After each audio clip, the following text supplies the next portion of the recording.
Evelyn sat on the edge of her porch swing in a quiet Texas suburb, sipping chamomile tea as the sun dipped low. At 68, she was proud of how well she'd aged. Her silver hair always brushed, her smile always warm. But today she had something personal and powerful to share. "Ladies," she said into the camera with a steady voice, "we need to talk." With a mix of honesty and urgency, Evelyn spoke directly to other women her age. There's one place nearly all of us overlook when it comes to hygiene, especially us seniors. And it's the very reason why so many older folks carry around that smell. The one no one dares to mention, but everyone notices. She leaned in a little closer. If you don't know what it is, you might be carrying it too. Evelyn wasn't here to shame. She was here to empower. She had once been in the dark herself until she discovered the hidden truth behind the scent that clings quietly to clothes, pillows, and skin. "Stay with me till the end," she urged. "I'll show you exactly how to fix it. And once you do, you'll never forget it again." Evelyn took a deep breath and smiled gently, her eyes warm with understanding. "Let's be honest, ladies, we've all heard it. Old people smell." She shook her head slightly, remembering how those words used to sting. Some folks whisper it, others joke about it. But what no one tells you is that it's real, and it's not just about skipping a shower. She leaned forward a little. Our bodies change as we age, more than we're ever warned about. They tell you about the wrinkles, the gray hairs, the stiff knees, but nobody sits you down and says, "Oh, sweetheart, your body's going to smell different too." Evelyn explained how our skin, once plump and self-cleansing, slows down in oil production as we get older. That natural oil helped us shed dead skin and rinse away the grime of the day. Now without it, dead skin builds up, especially in warm, hidden creases of the body. And then, she added, her voice lowering, there's a little something called Nonenal. She could almost see the confusion through the screen. Never heard of it? Most haven't. But you've smelled it. It's that faint, greasy, musty odor that people start to associate with aging. It's created when our skin's fatty acids break down over time. And the crazy part? Your body didn't even produce it when you were young. Evelyn looked serious now. And the kicker? Regular soap and water? They hardly touch it. You could scrub yourself silly and still carry it, especially if you're missing one key area. She paused, letting that sentence hang in the air. I used to wonder why my pillowcases smelled off even after washing, why my favorite recliner started holding on to a scent that wasn't quite fresh, and I had no clue it was coming from one tiny place I hadn't been cleaning properly. She smiled almost sheepishly. You see, the scent becomes part of you. You stop noticing it, but others, they do, and they won't say a word. They'll just stop leaning in during hugs, avoid sitting too close, not out of cruelty, just instinct. She looked straight into the lens. But this is where things change, because now you know, and once you know, you have the power to fix it. It was a late summer evening when Evelyn first realized something wasn't right.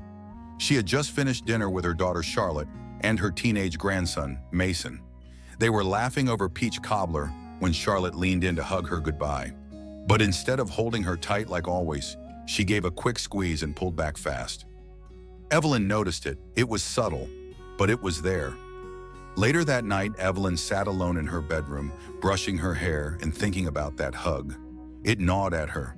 Her mind replayed the moment again and again. She looked at herself in the mirror. Same kind eyes, same warm smile. But something felt off. I couldn't shake the feeling, she shared. So I got up, wet a washcloth, and just on instinct, I wiped behind my ears. Her voice slowed as she recalled the moment. The smell that came off that cloth, my heart sank. It was sour, stale, familiar in the worst way. She shook her head. I had no idea. No one ever told me to clean back there. Not really. I figured shampoo and the rinse off from the shower would do the trick. But it wasn't enough. That hidden patch of skin, right where the jaw meets the neck, had quietly become a hot spot for built-up oils, sweat, and dead skin. And worse, she said, I realized that smell had probably been there for years. I just couldn't smell it anymore because it became part of me. That moment hit Evelyn hard. Not out of shame, but out of surprise and a touch of sorrow. How many times had people noticed? How many hugs cut short? How many whispered judgments I never heard? But instead of letting it break her down, Evelyn made a choice that night. I decided this wouldn't be something that defined me. I wasn't going to carry around a silent odor I didn't even know about. Not anymore. She looked into the camera, her voice strong and reassuring. That night changed everything for me, because when you face the uncomfortable truth, you take back control. And now I'm here to make sure you don't have to learn it the hard way like I did. After that night, Evelyn couldn't stop thinking about how such a small spot, something so simple, could make such a big difference in how she felt, how she was perceived. I used to think hygiene meant the basics, she confessed. A shower every day, clean clothes, brushing your teeth. That was enough, right? Turns out it wasn't. Not anymore. She paused, reflecting. As we age, everything changes. Not just on the outside, but how we move, how we sleep, swing, how our skin reacts, even how our bodies handle something as basic as staying clean. Evelyn began to look at her routine differently. She realized that caring for herself wasn't just about doing what she had always done. It was about adapting. Just like she had learned to stretch more for her joints or to eat lighter in the evenings, she now understood that her hygiene needed adjusting too. I started paying attention to places I never thought twice about, she said.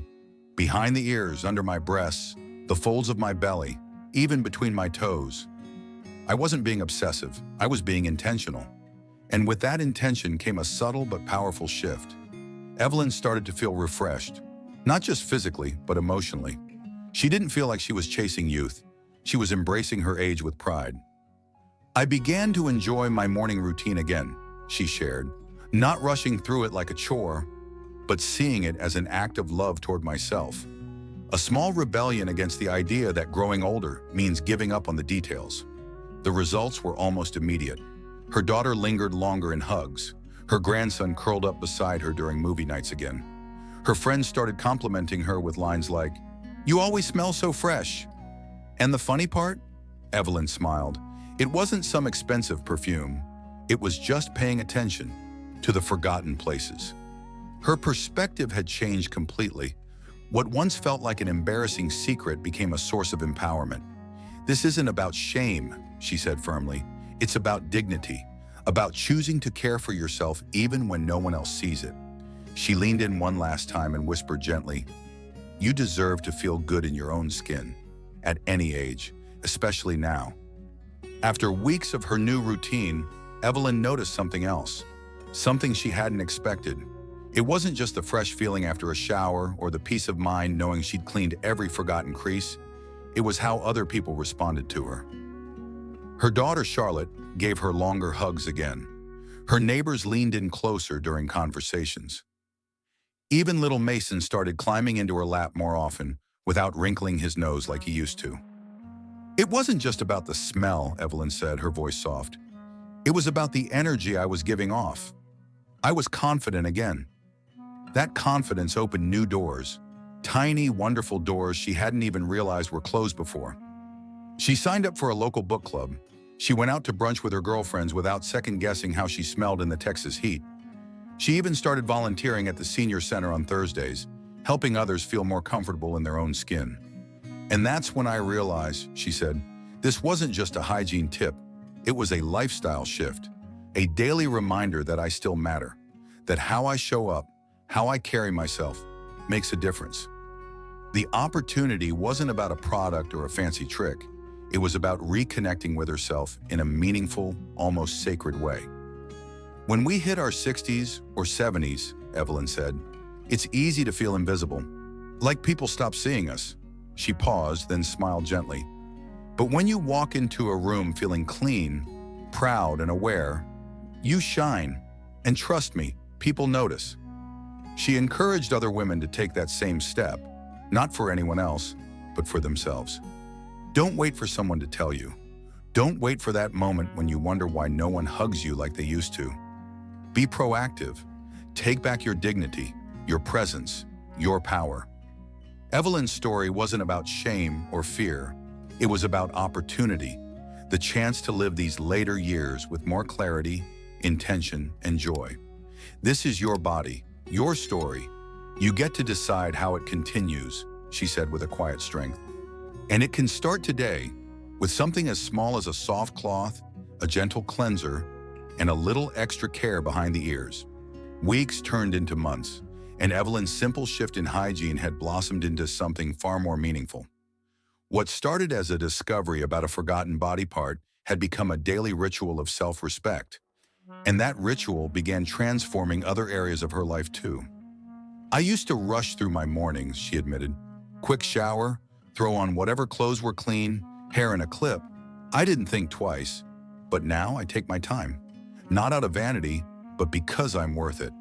That mindset crept into other habits. Evelyn began walking in the mornings, just 10 minutes around the block, but she noticed the sky more. The birdsong felt louder. She started drinking more water, cooking more meals from scratch, buying herself fresh flowers just because. It's funny, she laughed softly, how cleaning behind your ears makes you want to care for everything else too.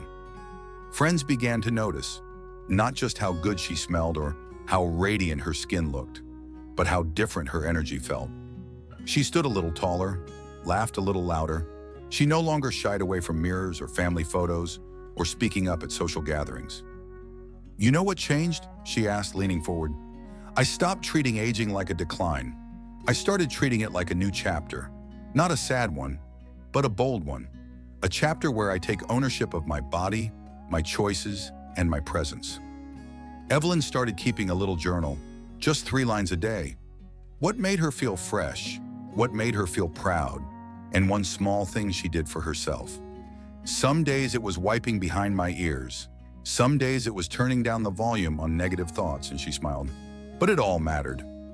Most powerful of all, Evelyn began to talk, to share, at her church group, at her senior center, even with her granddaughter, Layla. Not in a preachy way, but with warmth and honesty. I told them what no one ever told me, she said, because if I had known sooner, I could have saved myself from years of subtle embarrassment. Her growth wasn't loud or flashy. It was quiet, steady, and unstoppable. And in that quiet growth, Evelyn discovered a new kind of freedom, the freedom of knowing that taking care of yourself is not a burden, but a celebration. Evelyn stood in front of her bathroom mirror, dabbing a soft towel gently behind her ears, a small smile tugging at the corners of her mouth. It had become second nature now, this little act of care, a ritual of love for herself, but more than that, it had become a symbol. I used to think aging meant fading, she said softly, but now I know it's just a shift. And how you handle that shift, that's what defines the rest of your story. Her message wasn't about looking young or chasing the past. It was about owning the present and doing it with grace, intention, and dignity. Evelyn began to realize she wasn't alone. Other women started opening up to her, neighbors, old friends, even women she hadn't spoken to in years, reached out after hearing her story. Thank you, they said. No one ever told me that, but you did. And that's what inspired her the most. Not the compliments, but the connection. We're not invisible, she told them. We're still here, still learning, still growing, and we deserve to feel good in our own skin. She started giving small talks at the local community center. She called them the Confidence Corners. Each week she shared something simple: how to wash behind the ears, how to freshen your wardrobe, how to stretch your back in the morning without pain. But every session ended the same way. Taking care of yourself is not selfish, she reminded them. It's an act of power. It tells the world you still matter, that your story isn't over. It's just getting better. Evelyn's life hadn't changed because of some dramatic makeover. It changed because she stopped ignoring the details that made her feel human, beautiful, and alive. Now when she walked into a room, she didn't wonder who noticed her scent. She didn't shrink from hugs or sidestep close conversations. She embraced them because she had nothing to hide and everything to give. So if you've ever wondered if it's too late to reclaim your confidence, Evelyn is living proof. It's not. Not at 68, not at 78, not ever. You're not just older, she said, smiling at the camera. eyes sparkling with quiet pride. You're wiser, stronger, and more radiant than you've ever been. The most powerful lesson Evelyn learned wasn't about hygiene. It was about awareness. Awareness of how our bodies shift with time. Awareness of the little habits we overlook. And most importantly, awareness of how self-care reflects self-worth. Aging doesn't mean letting go of who we are. It means embracing a new version of ourselves. One that deserves even more attention, more tenderness, and more pride. Evelyn realized that every small act of care, like cleaning behind her ears, wasn't just about smell. It was about dignity, about being present and intentional in her own skin. She stopped seeing her routines as maintenance and began viewing them as rituals of love. Through that change in mindset, she reconnected with her body, her identity, and her confidence. The lesson is clear. You are never too old to reclaim yourself. Start today.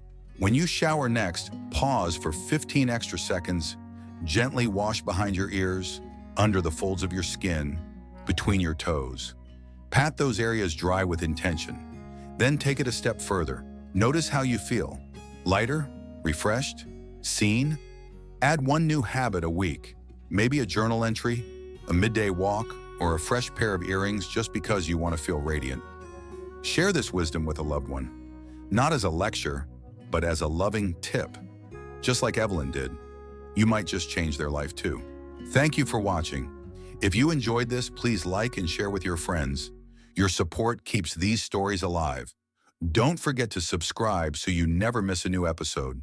And if today's story touched your heart, leave a comment. I'd love to hear from you. Take care, stay well, and see you in the next story.